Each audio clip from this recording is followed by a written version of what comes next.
When my son stopped calling home after his wedding, I sat by the phone every single evening. Not with anger, no, never that. Just a quiet ache that grew heavier with each silent day. I remember his last call so clearly. His voice bubbled with excitement about the honeymoon mountains. "Mom, it's perfect here. Snow everywhere. I'll call soon, I promise." That promise faded like morning mist over our old garden. Weeks slipped into months. The house I raised him in felt emptier than when his father passed away. I'd make his favorite chamomile tea every night, hoping the familiar smell might somehow summon his voice through the wires. But nothing came, just the soft tick of the kitchen clock. I raised Alex alone after Tom died when he was just 5. We were a team, my boy and me, against the whole wide world. Laughter in the mornings, stories at night. Now, marriage had built an invisible wall between us, higher than I could climb. I wondered if it was my fault. Had I held on too tight all those years? Or maybe his new wife, Sarah, needed space and I was standing right in the way. The pain came like a slow, steady rain, soaking through my days, my nights. I didn't cry much in those early weeks. Instead, I smiled at memories of him as a little boy, running through the house with muddy boots. Friends at church said, "Give it time, Elena. Newlyweds get busy." But time only stretched the gap wider. I sent light messages. "Thinking of you. How's the new apartment?" Replies came short. "Good, busy with work," or nothing at all. I pictured their happy life together, dinners for 2, weekend trips, no room for the old mom back home. It made my heart sad, but I understood. Life moves forward, doesn't it? Leaves the nest empty. Yet, a mother's heart doesn't let go so easily. I kept hoping for that one ring, that one "Hi, Mom," to bridge the miles.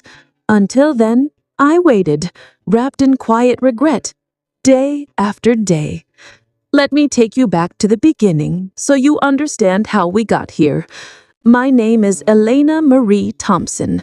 I was born in 1958 in a small town called Willow Creek, where everyone knew your name and your business.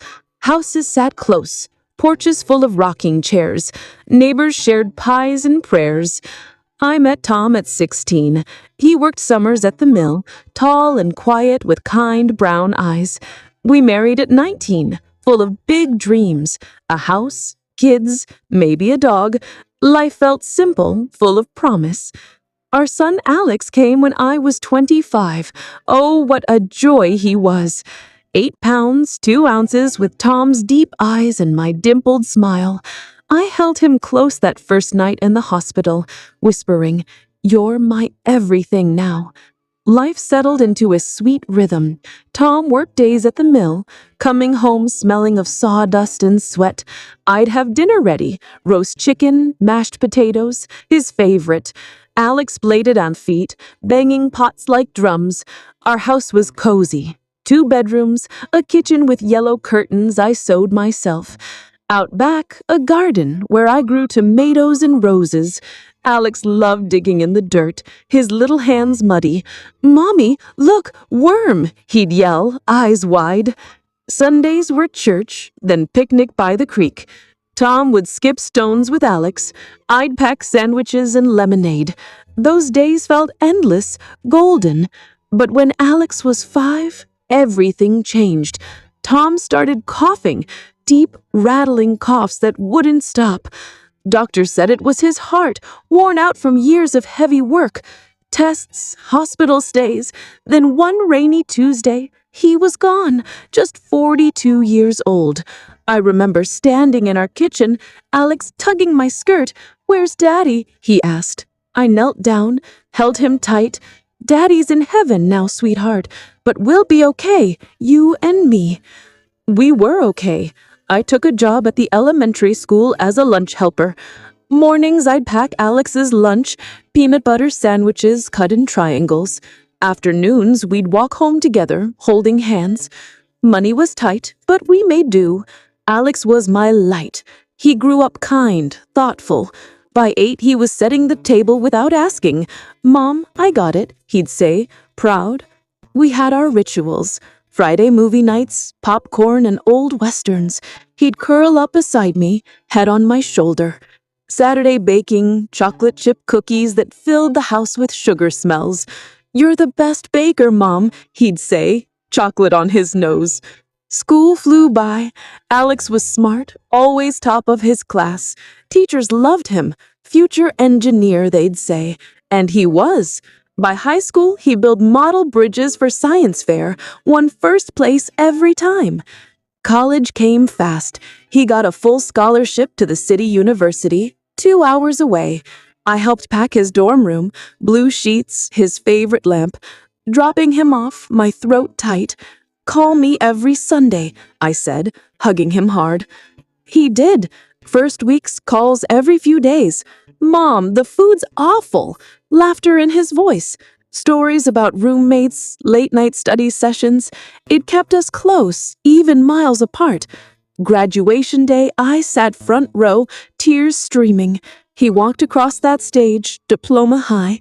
"For you, Mom," he whispered, hugging me after. His first job? Junior engineer at a firm designing highways. Good pay, city apartment. He came home weekends, bringing groceries. "Mom, let me cook tonight." We'd eat his spaghetti, laugh at his sauce disasters. Then, at 28, he met Sarah at a coffee shop near work. She was a third-grade teacher, petite, with curly brown hair and a bright laugh. He brought her home for dinner 6 months later. I liked her instantly. "Sarah, try the pie," I said, cutting a big slice. She took a bite. "Elena, this is the best I've ever had." Alex beamed, squeezing her hand under the table. Speak like an old lady. They dated 2 years. I watched their love bloom. Picnics, movies, weekend hikes. Sarah fit right in. Asked about my recipes, helped in the garden. "Your roses are beautiful," she'd say. When Alex proposed, he came to me first. "Mom, I want your help picking the ring." We went to the jeweler together. 1-carat diamond, simple band, perfect. Wedding planning brought us closer. I sewed table favors, little lavender sachets. Chose yellow roses for bouquets. Sarah called me often. "Elena, what do you think of this dress?" The wedding day, May sunshine, our church full. I walked Alex down the aisle, my hand on his arm. "I'm so proud of you," I whispered. His eyes glistened. Honeymoon in Colorado mountains. He called from the airport. "Mom, can't wait. Snow in May." Voice full of joy. They settled in a sweet apartment 20 minutes away. I visited first week, brought lasagna. "Welcome home," I said. Sarah hugged me. "Thanks for everything, Elena." Everything seemed perfect. Calls regular. "Mom, Sarah loves your cookies recipe." Dinners together monthly. Laughter around my table. But I should have seen the tiny cracks, looking back now. The first time, Sarah said, "We might be late, work stuff," or when Alex's calls dropped from weekly to bi-weekly. Small things. I brushed them off. Newlyweds need space, I told myself. Little did I know, space would become silence. The change came so slowly, I almost missed it. Like leaves turning color before you notice fall. First month after wedding, calls every few days. "Mom, we're painting the bedroom blue." Alex's voice bright. Month 2, every week, busy settling in, short but sweet. Month 3, bi-weekly, texts mostly. "All good, talk soon." I didn't push. Mothers know, marriage shifts things. But my heart felt the first tug. My birthday came in October, always special. Alex made cakes since he was 10, lopsided but full of love. That year, a gift card arrived by mail. $50 to the bookstore. Nice, but no call. No happy birthday, Mom. I smiled at the card, texted, "Thank you, sweetheart. Miss you." Reply, "Love you too. Busy day." Stung a little, but okay, I thought. Life's busy. Thanksgiving, our tradition. Turkey at my house since Tom died. I called early November. "Alex, when should I pick up the bird?" Pause on the line.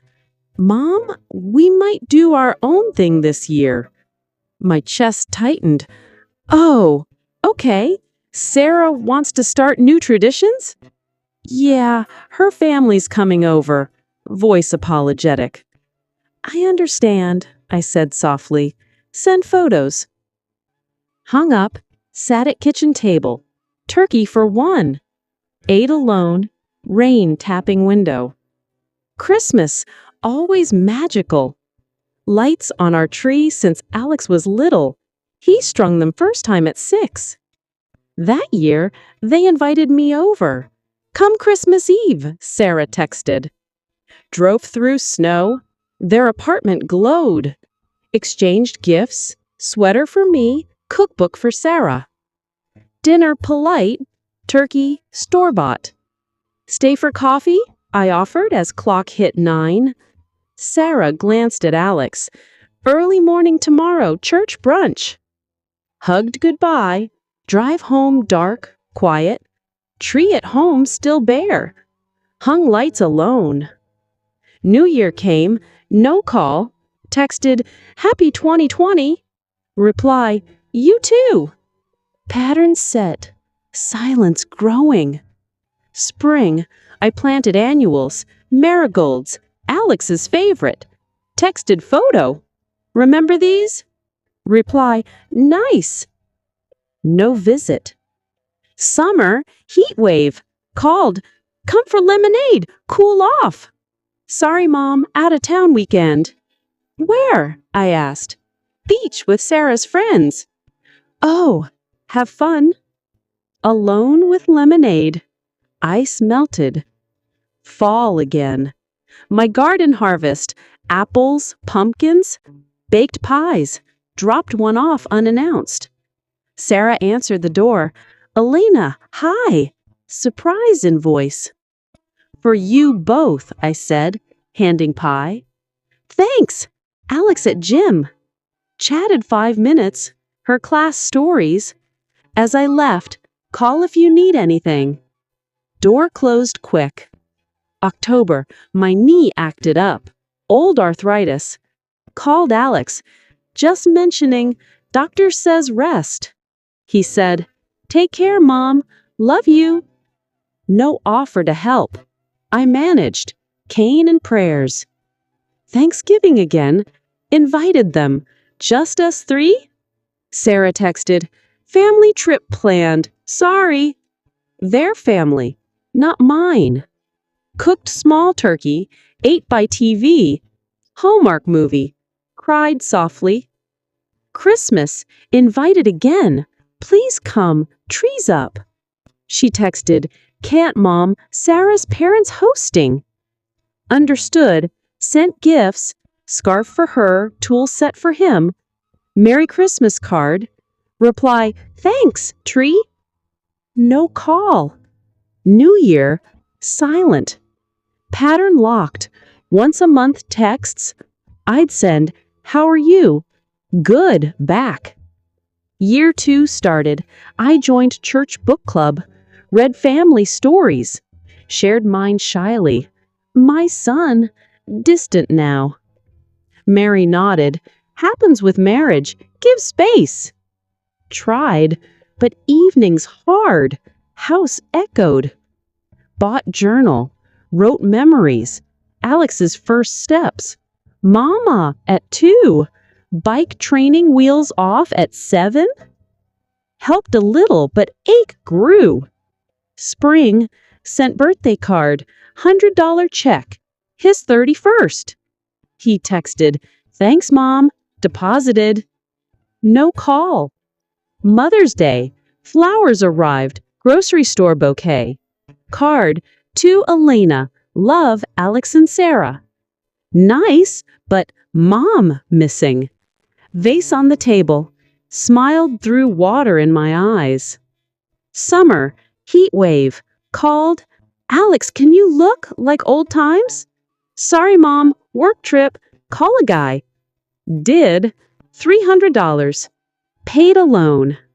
Years later, looking back from my porch rocker, I see the full arc.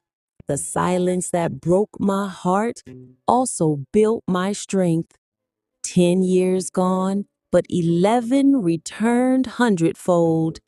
Alex calls morning and night. Lily, now 12, texts memes. Thomas, 4.